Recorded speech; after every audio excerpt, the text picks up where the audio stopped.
মা বাবা আমার উপরে যেমন ইহসান করেছে, আমারও মা বাবার প্রতি ইহসান করতে হবে। কেমন ইহসান?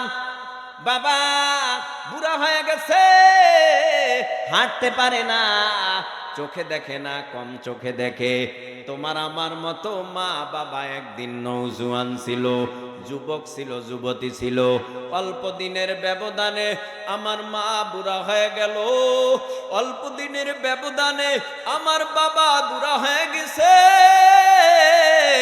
দাড়ি পাইকা সাদা, মুক্তার দানার মতো দুই পায়ের দাঁত পরিয়া বোকরা, শরীরের নওজোয়ান শক্তি দুর্বল।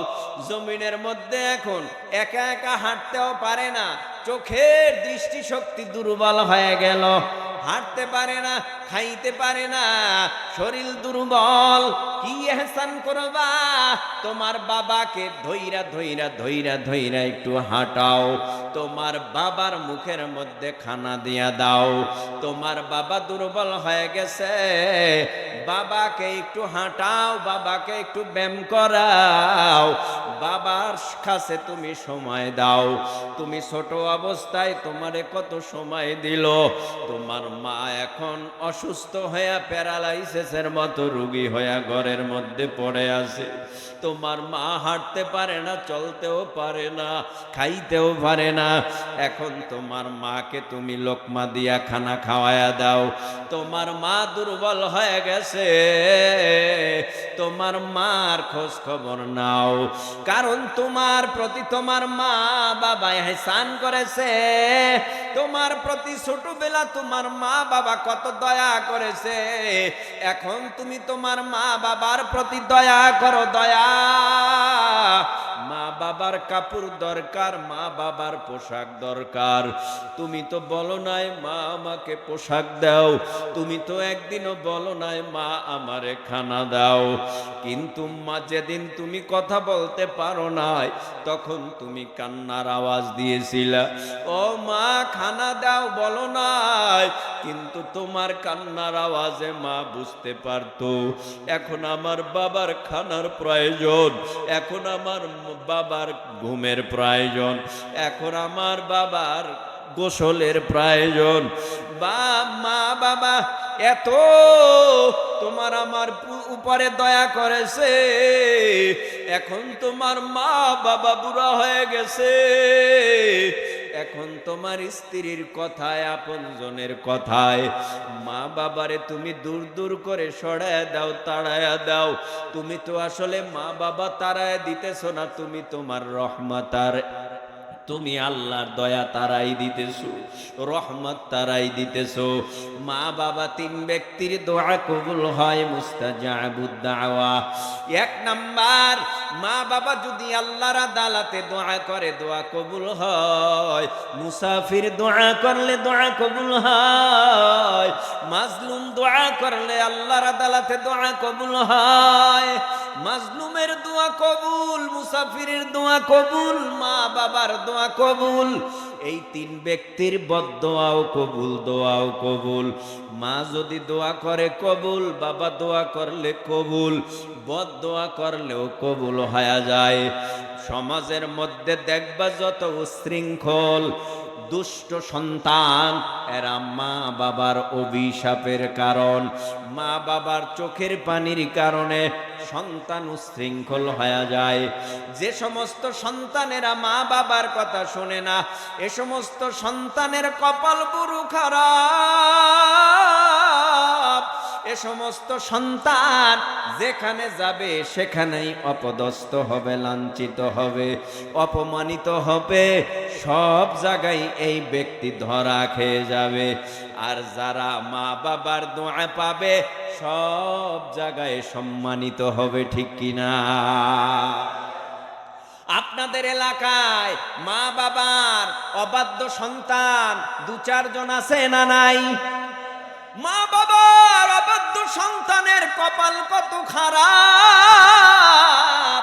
মুরব্বির সাথেও অন্যায় করে, মা বাবার সাথে তো করলই, সমাজের মেম্বারের সাথেও খারাপ ব্যবহার, সমাজের গুণী জ্ঞানী ব্যক্তিদের সাথেও খারাপ ব্যবহার।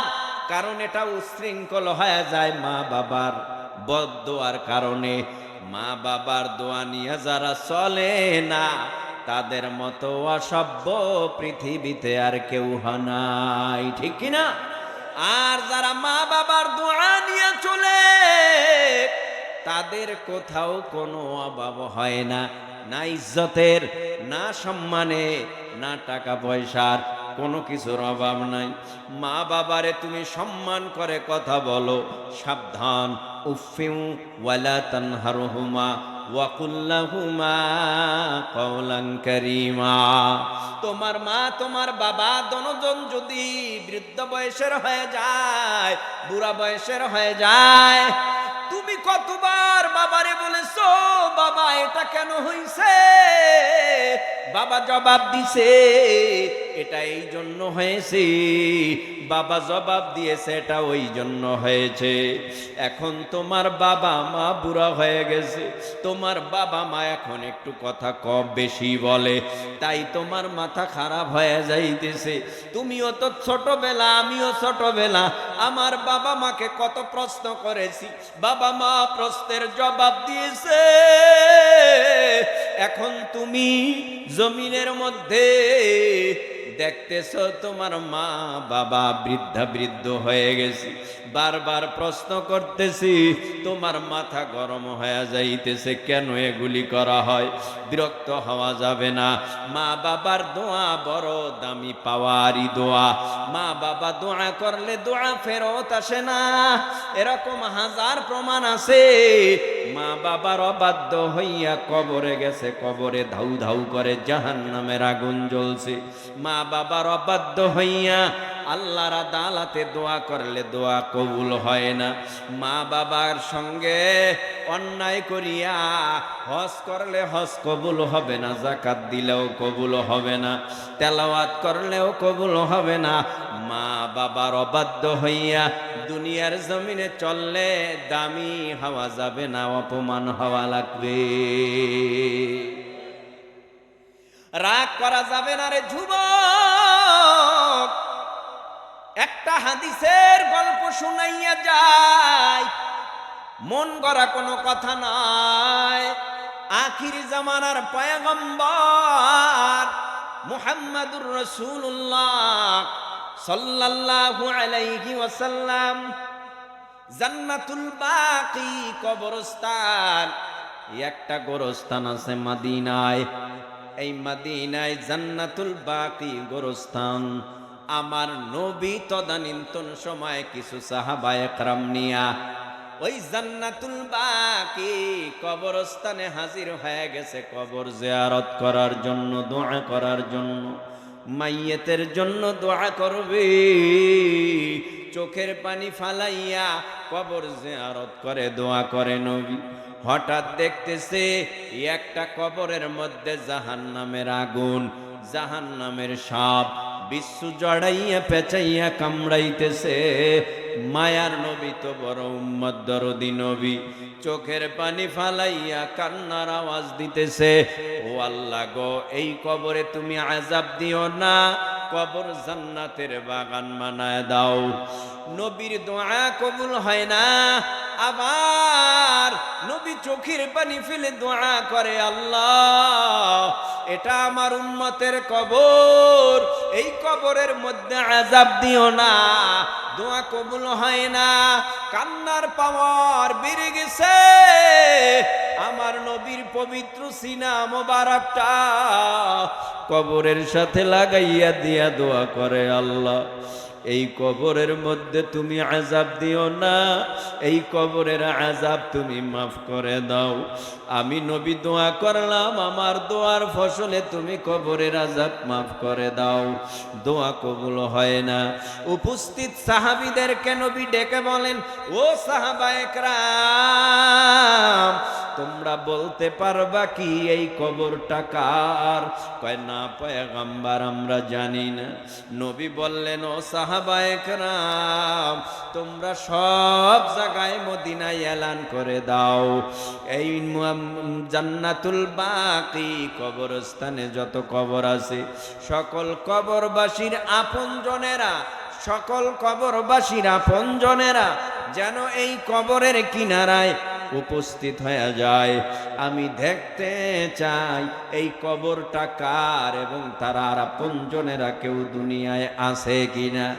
সমস্ত সাহাবায়ে কেরাম এলান করে দিল, মায়ার নবী জান্নাতুল বাকি কবরস্থানে তোমাদেরকে যাওয়ার জন্য বলেছে, রহমাতুল লিল আলামিনের কথা মানার জন্য।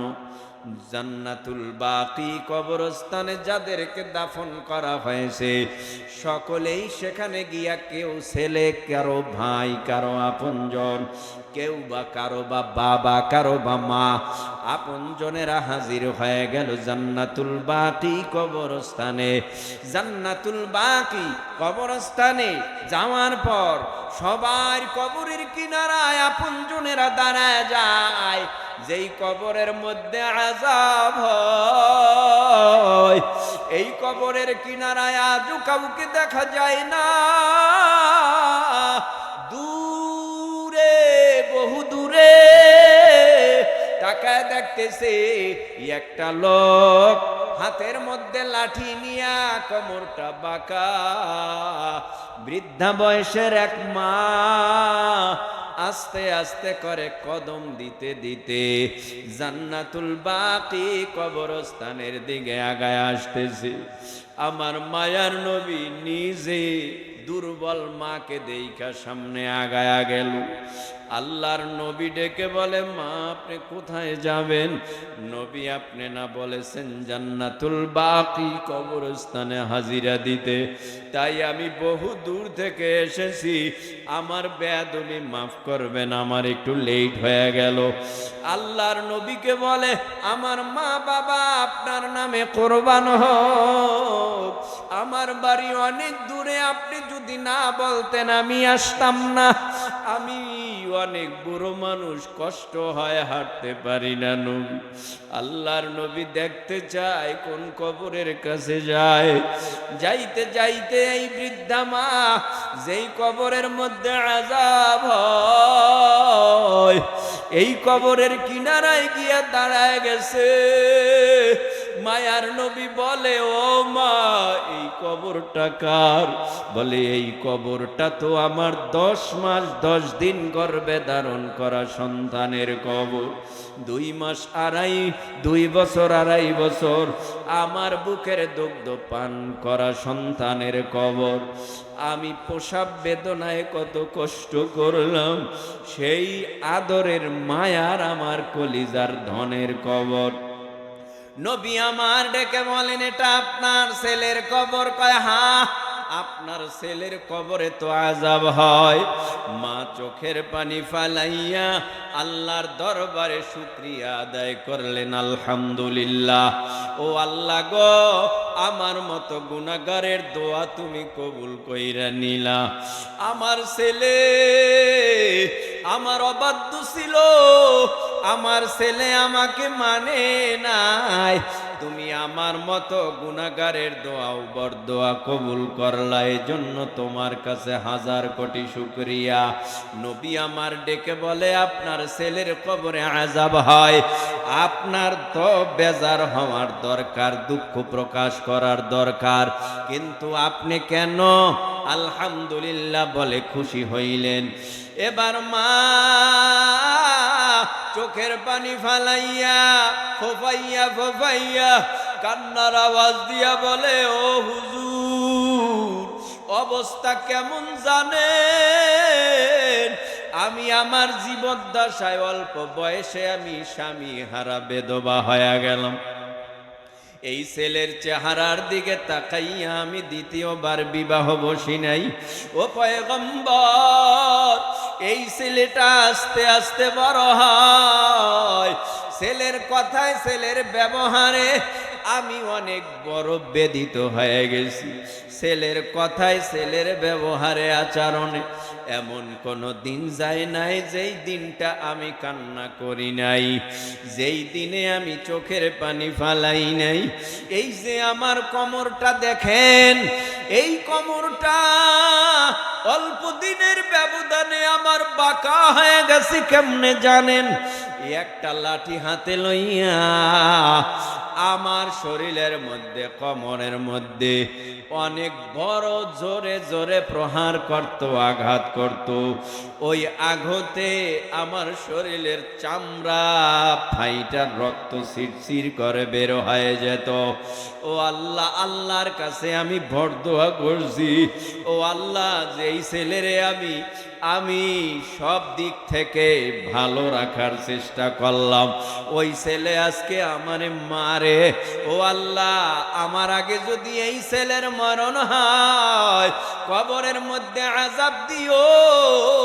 দুনিয়ার মধ্যে আযাব দিলে আমি দেখব, হয়তো আমার মায়া লাগবে, কষ্ট লাগবে, আমি হয়তো সহ্য করে থাকতে পারবো না।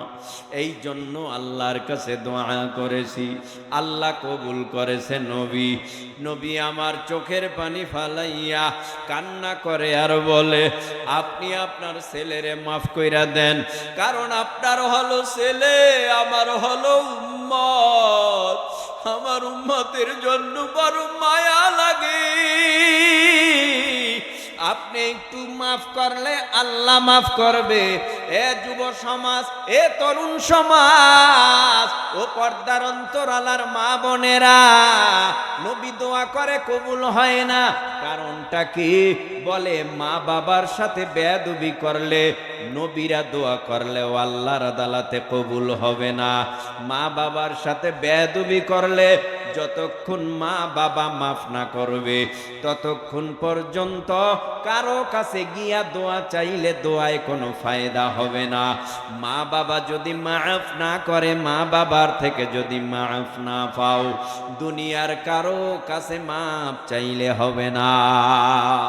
নবী আমার ডেকে বলে, আপনার ছেলেরে মাফ কইরা দেন। কষ্ট হয়?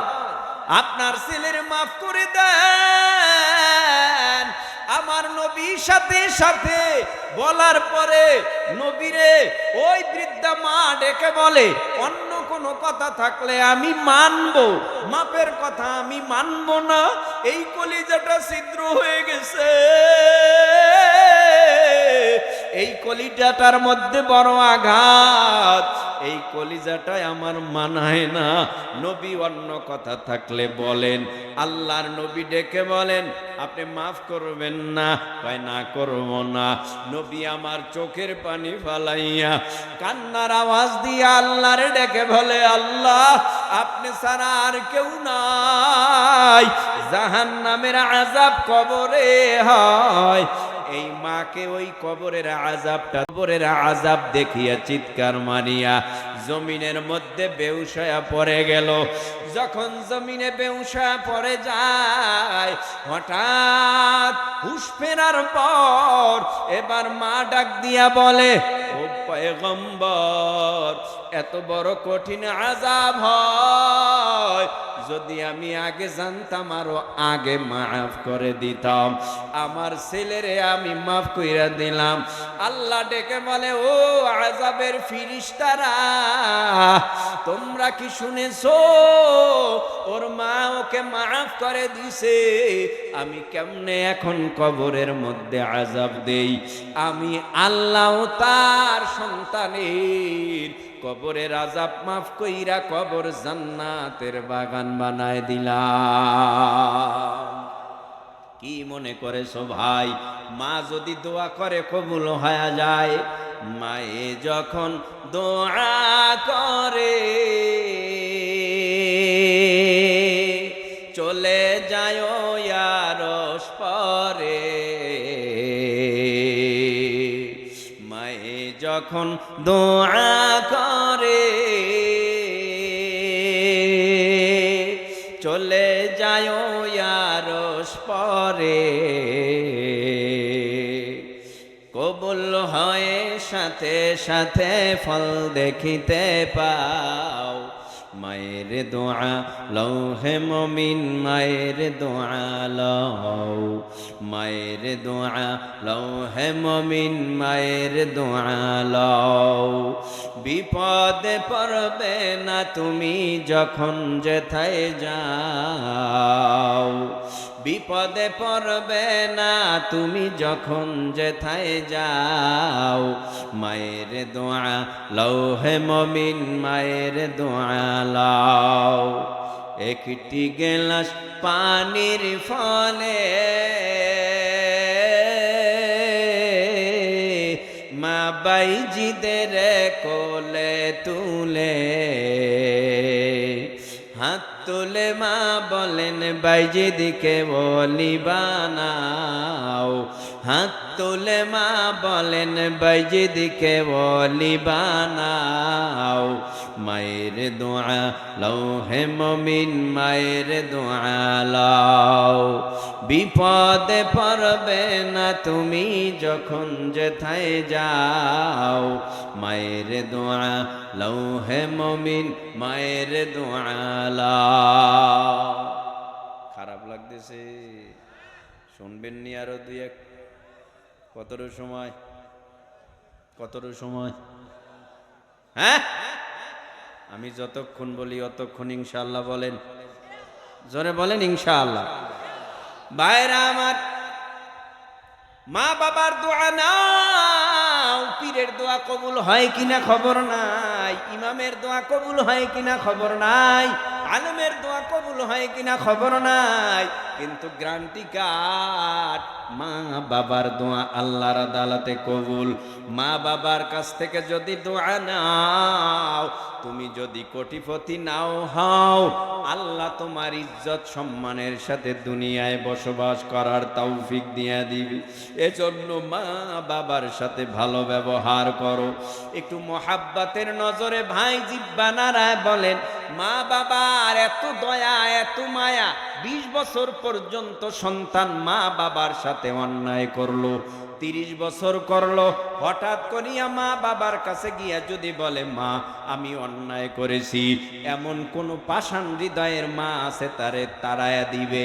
না না, মা বলবে বাবা এই 30 বছর কম কাদা কাঁদি নাই শুধু তোরে দেখার জন্য, কিন্তু তুই 30 বছরে আমার খোঁজ নাও নাই, খবর নাও নাই। 20 বছর আমার খোঁজ নাও নাই, খবর নাও নাই। 5 বছর খোঁজ নাও নাই, খবর নাও নাই। হঠাৎ আমার খোঁজ খবর নিতে আসছো, আমি তোমারে মাফ কইরা দিলাম, ক্ষমা কইরা দিলাম।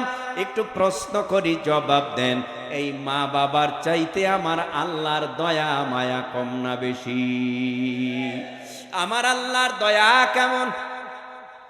আল্লাহর দয়ার কোনো সীমানা নাই, আল্লাহর দয়ার কোনো সংখ্যা নাই। আমার আল্লাহ কয় বান্দা তুমি যদি আমার দিকে আগাইয়া আসো, আমি আল্লাহ আগাইয়া যাই। মান আতানি ইয়ামশি আতাইতুহু হারওয়ালা। বান্দা যদি 1 কদম আগায়, আল্লাহ কয় আমি 2 কদম আগাই। বান্দা যদি আল্লাহর দিকে হাঁটিয়া হাঁটিয়া আগায়, আল্লাহ দৌড়ায়া আগায়। বান্দা যদি দৌড়ায়, তখন আমার আল্লাহ সহ্য করতে পারে না। এই বান্দাকে আল্লাহর কুদরতি কোলে তুলিয়া নিয়া বান্দা বান্দির জীবনের সব গুনাহ মাফ কইরা রহমতের পানির দ্বারা বান্দার জীবনের গুনাহ ধৌত করিয়া এই বান্দা বান্দির জীবনের সব গুনাহ নেকের দ্বারা পরিবর্তন করে দেয়। জোরে কোন সুবহানাল্লাহ।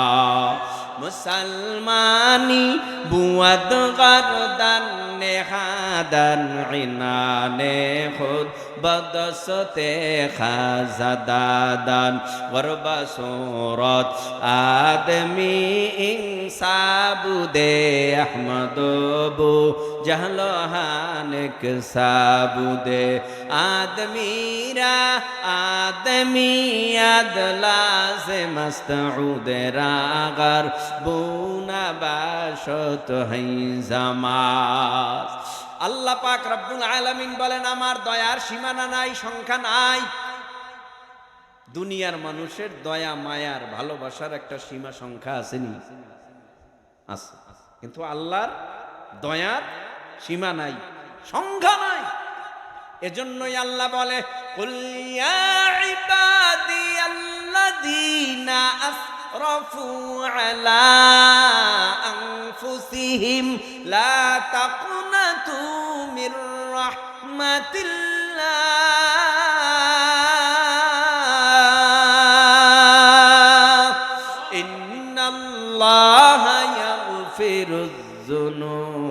জামিআ ইন্নাহু হুয়াল গফুরুর রহিম।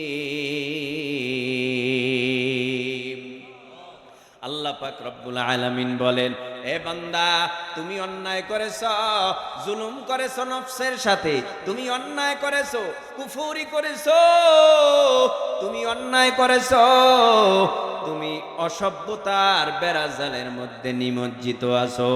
এ বান্দা তুমি যত বড় পাপ করো, অন্যায় করো, অপরাধ করো, আমি আল্লাহর রহমত থেকে নিরাশ হইও না। আমি আল্লাহর রহমত তোমার গুনার চাইতে অনেক বড়। আমি আল্লাহর রহমত তোমার গুনার চাইতে অনেক বড়। আমি আল্লাহর রহমতের দিকে বান্দা বান্দি যদি আগাইয়া আসো, আমি আল্লাহর রহমতের দিকে তাকাইয়া আমি আল্লাহ তোমার জীবনের সব গুনাহ খাতা মাফ করে দিব। সবাই মায়া কইরা আল্লাহরে একটা ডাক দেন, আল্লাহ। আরে মায়া লাগায় ডাক দেন, আল্লাহ। আল্লাহকে একবার আল্লাহ বলে ডাক দিলে আল্লাহ এক ডাকের জবাব দেয় 10 বার থেকে 70 বার থেকে 70,000 বার। আল্লাহ বলে লাব্বাইকে আবদি, ও বান্দা তুমি কেন ডাকো, আমি তো তোমার সামনেই আছি। মায়া কইরা আবারও ডাক দেন, আল্লাহ। আল্লাহ পাক রব্বুল আলামিন বলেন, বান্দা তুই যত বড় অপরাধী হও, গুনাহগার হও, আমার কাছে মাপ চাও, আমি মাফ করে দিব। কারণ তোমার গুনার চাইতে আমি আল্লাহর দয়া রহমত অনেক বড়।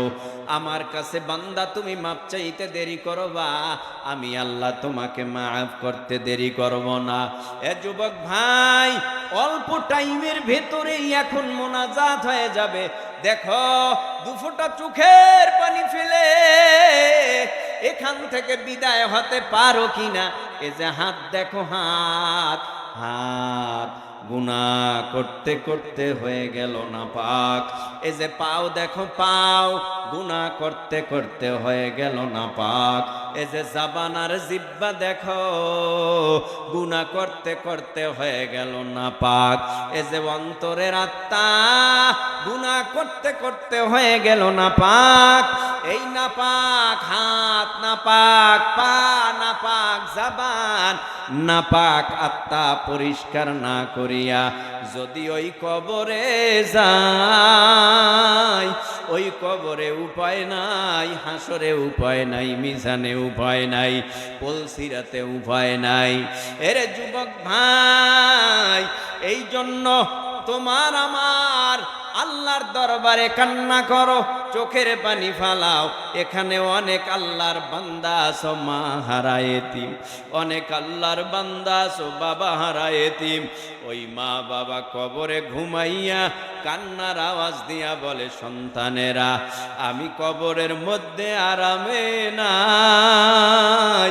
আজকে কবরের মধ্যে আসার পর কবরে জাহান্নামের আগুন ধাউ ধাউ করে জ্বলে, কবরের মধ্যে জাহান্নামের সাপ পেঁচায় জড়ায় কামড়ায়।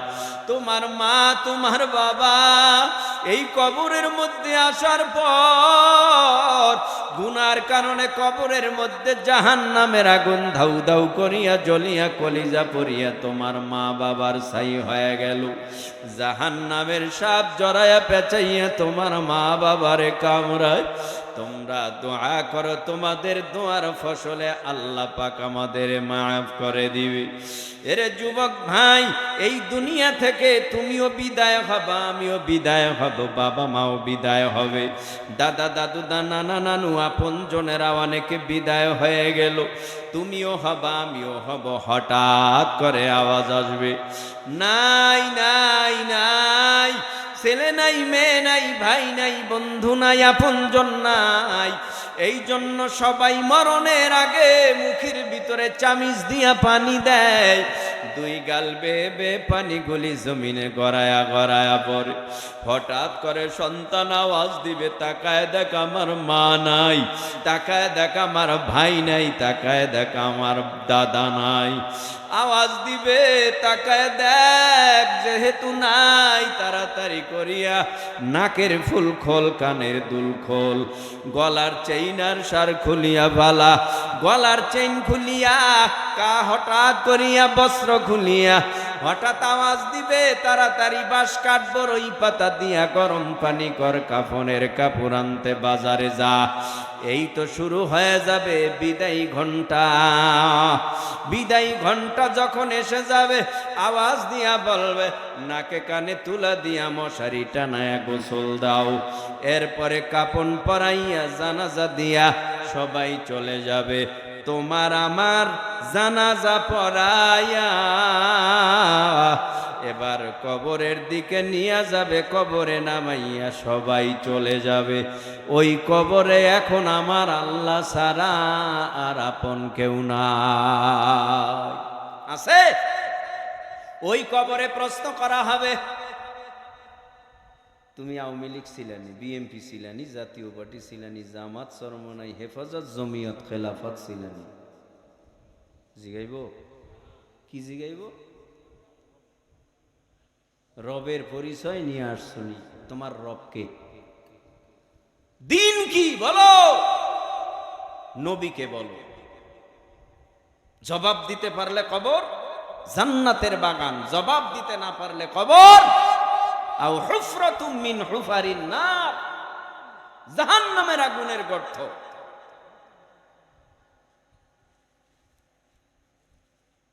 আমরা তো আসলে দিশেহারা, বেদিক হয়ে আছি আমরা।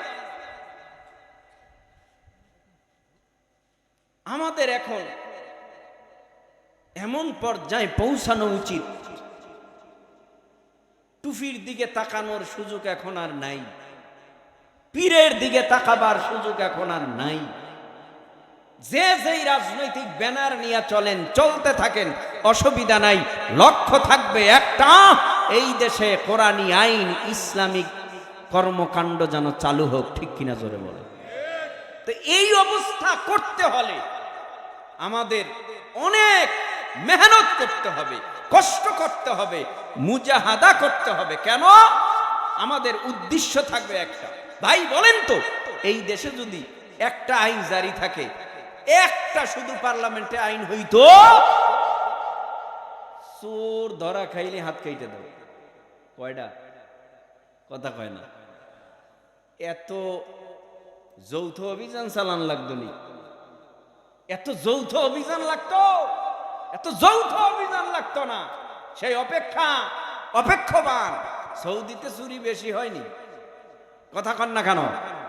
সৌদিতে চুরি কম, কারণ সেখানে আইন আছে, কোরআনী আইন। আমাদের দেশেও যদি কোরআনী আইন হয়, তাহলে এই দেশের মালামাল লুটপাট কিছুই হবে না।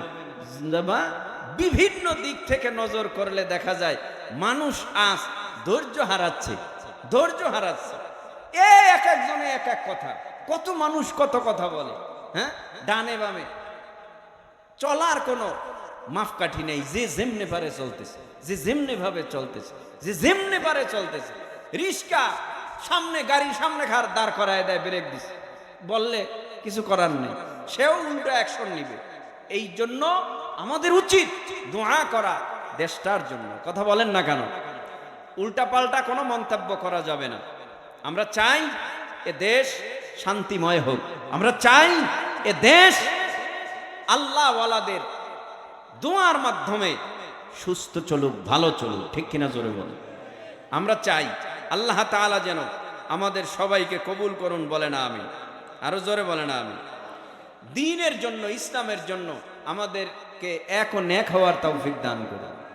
আমার টুপি যেটা আপনার মাথায় ওইটা না, তাই বলে আপনি মনে করেন না আপনার আলাদা জান্নাত, আমার আলাদা জান্নাত। জান্নাত কিন্তু একই ঢঙের, জান্নাতুল ফেরদাউস একই ঢঙের। 8টা জান্নাত আছে না, জান্নাত কিন্তু একই। আপনি মনে করেন না টুপি এইটা আমি মাথায় দিছি দেখা আমি বড়টা ভামু, আপনি গোলটা দিছেন দেখা আপনি পাবেন না। খবরদার, এমন যেন মন মানসিকতা ভিতরে তৈরি না হয়, মন মানসিকতা থাকবে এটা আমার ভালো লাগে, এটা আমি পড়েছি, আপনার ভালো লাগে গোল, আপনার ভালো লাগে পাঁচকল্লি, আপনার ভালো লাগে জালি, আপনার ভালো লাগে উঁচু, আপনার ভালো লাগে কিস্তি, আপনার যেটাই পছন্দ হয় সুন্নাত আদায় হলেই তো হয়, কোনো তর্ক নাই, ঝামেলার মধ্যে জড়াতে চাই না। আমাদের এখন এক হওয়ার কথা, এখন আমাদের নেক হওয়ার কথা। কি জামাত, কে হেফাজত, কে চরমনাই, কে জমিয়ত, এদিকে এখন আর ভেদাভেদ থাকবে না। আমাদের ভেদাভেদ রাখার কোনো সুযোগ নাই। আমাদের এক ঐক্য, এক নেক হতে হবে। আমাদের সকলের মিলে ইসলামের পতাকা উড্ডীন করতে হবে ইনশাআল্লাহ। ইসলামের পতাকা আমরা উড্ডীন করব, কোন দলাদলি ঠেলাঠেলি গুতাগুতির মধ্যে যাবেন না, যাবেন যাবেন না, আমাদেরও যাওয়া উচিত হবে না। যে যেইভাবে চলতেছে চলতে থাক, তবে আমাদের এক ঐক্য হতে হবে ইনশাআল্লাহ। বলে আমরা তাকায় আছি বড়দের দিকে, ইনশাআল্লাহ বড়রা যেন এক ঐক্য হয়ে যান। এটা আপনাদের কি চাওয়া পাওয়া নাই যে আপনাদের চাওয়া পাওয়া না যে সব আলেম সব হুজুররা এক হয়ে যান? চান না আপনারা? আমরাও চাই। আল্লাহর কাছে দোয়া করি আল্লাহ সবাইরে এক বানায় দেখ। আরো জোরে বলেন আমিন। এখানে মা নাই কার কার? আপনাদের মা, মা বাবার কথা বললাম দীর্ঘ টাইম, খারাপ লাগছে না? ওয়াজ বিভিন্ন ধারায় আছে, বিভিন্ন ধারায় করা যায়। মুসিবত হলো এই আত্মাটারে যদি অপবিত্র বানায় ফেলাই, ওয়াজে কাজ হবে? আহাল্লাল্লাহুল বাইআ ওয়া হাররামার রিবা। আচ্ছা বলেন, আমাগো দেশে সুদ খায় দুই চার জনে, আপনাগো দেশে খায় না আমি জানি, আর যদি খায় এটা আপনাদের ব্যক্তিগত ব্যাপার। তবে সুদের ওয়াজ এটা কোনো বক্তার, কোনো নবীর না, আল্লাহর। আহাল্লাল্লাহুল বাইআ ওয়া হাররামার রিবা, ব্যবসা কথা কয় না, সুদ হারাম। সুদ খাইলে আত্মা অপরিষ্কার হয়, অপবিত্র হয়। ভাই আপনার নজরে আপনি বলেন আমি খুব ভালো ব্যবসা করতেছি, 100 টাকা দিলেই 10 টাকা, আমি জানি না আছে কিনা, তারপরও বলি অবস্থা খুব ভয়াবহ। 100 টাকা দিলে 10 টাকা সুদ, 1000 টাকা দিলে 100 টাকা সুদ, লাখ টাকা দিলে 1000 টাকা সুদ। আজীব ব্যাপার। যদি একটু দেরি হয়ে যায় চক্রান্ত সুদ। খাইলেন কি? কি খাইলেন আপনি? এইবা কি করলেন? নিয়া কি করলেন? দিলেনও গুনাহ, নিলেনও গুনাহ, খাইলেনও গুনাহ, সহযোগিতা করলেন তাও গুনাহ। তার মানে কি? সবচেয়ে ছোট্ট গুনাহ মার সাথে সহবাস করা। মার সাথে জেনে শুনে কেউ সহবাস করবে? কথা কয় না কেন? তাহলে মার সাথে গুনার সমপরিমাণ অন্যায় ছোট্ট গুনাহ, বড় গুনাহ কি? এগুলি করা যাবে না ইনশাআল্লাহ। বলেন ভাই, আমাকে আপনার কাছে দাওয়াত দিয়ে আনছে একটু আমলি কিছু কথা শুনতে, মনটা নরম করতে, দোয়ার জন্য। আমি মুসাফির সেই হিসেবে, কিন্তু আপনাদেরকে আঘাত দিয়া কথা বলার জন্য তো আর আমাকে দাওয়াত করে না। কিন্তু জানি এই অবস্থা সারা দুনিয়ায় ছড়িয়ে গেছে। সুদ খায়া নামাজ পড়লে কবুল হবে না, রোজা রাখলে কবুল হবে না, যাকাত দিলে কবুল হবে না, পর্দা করলে কবুল হবে না, তার মানে তসবিহ টিপলে কবুল হবে না। খানায় কাবা বাইতুল্লাহ যায়া যদি আল্লাহর ঘরের সামনে গিয়া বলেন লাব্বাইক আল্লাহুম্মা লাব্বাইক, কবুল হবে না। লাব্বাইক লা শারীকা লাকা লাব্বাইক, কবুল হবে না। ইন্নাল হামদা ওয়ান নি'মাতা লাকা ওয়াল মুলক লা শারীকা লাক, কবুল হবে না। কারণটা কি? সুদের টাকা দিয়া হজ করলেও আল্লাহর আদালতে হজ কবুল হয় না। তাহলে সুদ ছাড়বো তো ইনশাআল্লাহ, ঘুষ ছাড়বো ইনশাআল্লাহ। আল্লাহ আমাদের কবুল করুন। জোরে বলেন আমিন। আরো জোরে বলেন আমিন। এই মসজিদ ঘর আল্লাহর ঘর। এখন মা বাবার জন্য